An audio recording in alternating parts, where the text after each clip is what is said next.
On this channel, I often talk about the best neighborhoods and suburbs to live in here in Dallas-Fort Worth, but today I'm here to talk about the most overrated suburbs in Dallas-Fort Worth and why you might want to consider avoiding them. Before I get started on this list, I do need to preface the video by saying that these are all great places to live, and there's a reason that these cities are consistently overhyped and overshadow other parts of Dallas-Fort Worth. But since nobody likes to mention the downsides of these suburbs, we're going to be lifting the hood today and pointing out some of the reasons that you might want to consider looking elsewhere if you're considering buying in one of these cities. For the purpose of this video, we're taking a look at commute times, local amenities, home prices, property taxes, the age of the homes. We're comparing property values for investment purposes, and I'll be giving you a few alternatives to take into consideration. Prosper is the newest hip town to move to for people who can afford to do so. The median home value is just over $900,000, which is more than double the average home in the Dallas-Fort Worth Metroplex. But what does that buy you?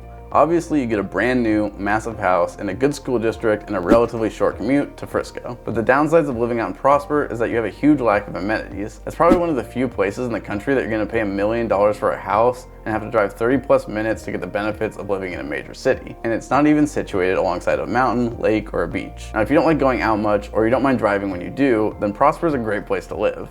But its commercial development is wanting right now, and I'm not sure how much that's going to change. Prosper has essentially relegated itself to being a satellite suburb of Frisco, which is all fine and good as long as you know what you're getting into before you buy there. There are some developments coming to the north side of Frisco that should bring some good amenities to Prosper soon, such as Fields West and Universal Studios going in. But that's also going to bring with it increased traffic to the area if you're trying to make your way down south through Dallas North Tollway. Another con is that with those expensive home prices also come high property taxes. And before you buy a home here in Texas, you need to remember that while taxes overall in Texas are less than most of the country, our property taxes specifically rank amongst the highest in the nation. And this means that you're going to pay dearly for a high-priced home in Prosper every year. And it's not just your property taxes, but your property insurance as well that will be high. Now, the good news is appreciation in Prosper is above average for the Dallas-Fort Worth market. So while you'll be paying extra to own in Prosper, you will see better than average appreciation as well. Now, in my opinion, there are more affordable options in Prosper that bring many of the same great benefits. If you're looking to live close to Frisco and you want a shorter commute into the city, don't count out Allen. And if you like the location, but you just need more affordable housing, then Salina is a great option just north of Prosper.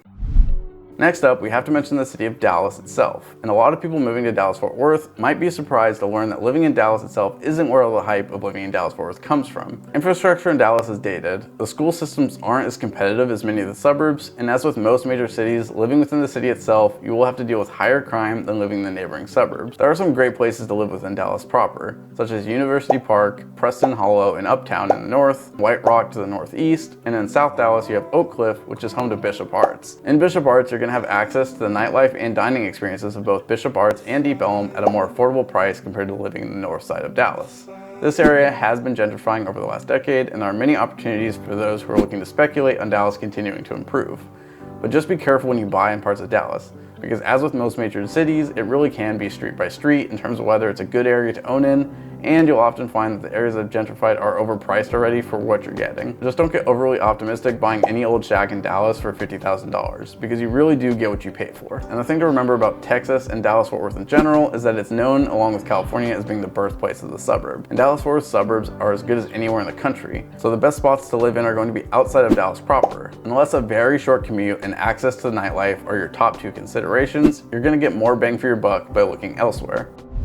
This one is an interesting one, because if you ask most people, Rockwall is what they consider to be overrated. But what they're actually thinking of when they rate this area so highly is Heath, which is just to the south of Rockwall. Rockwall is east of Dallas across Lake Ray Hubbard and has a pretty solid school district. Rockwall County is also one of the wealthiest counties in Texas, in large part because of Heath, which has some large, beautiful houses and communities that compete with South Lake in their scope and scale. And haters are going to call Rockwall a poor man's South Lake or Mesquite with money, and Rockwall holds the distinction of being one of the most hated communities amongst Dallasites. Just look anywhere online and you'll see people hating on Rockwall. That being said, there are also some very nice restaurants and shopping centers in and around Rockwall that make this place worth the hype. The reason I'd personally never call this city home though is that Rockwall has long dragged its feet when it comes to infrastructure, while its population has boomed over the last several decades. The result is tragically outdated infrastructure and not nearly enough turn lanes or traffic lights to manage the road systems in Rockwall and Heath. Once you add in the fact that you have to cross the I-30 bridge or 66 to commute into Dallas, Rockwall Rockwall becomes a nightmare with a 30 to 40 minute drive turning into an hour and a half if you're traveling along with traffic. And you definitely do not want to get stuck crossing that bridge between 7 a.m. and 9 a.m. or coming back between 4 p.m. and 6 p.m., especially if there's an accident on or near one of those bridges, which happens way too often. Now, if you just love long commutes or you're able to work from home, this might not be a deal breaker for you, and there are some very beautiful golf site communities in Rockwall and Heath, as well as some properties near the lake. But it definitely earns its spot as one of the most overrated suburbs of Dallas-Fort Worth.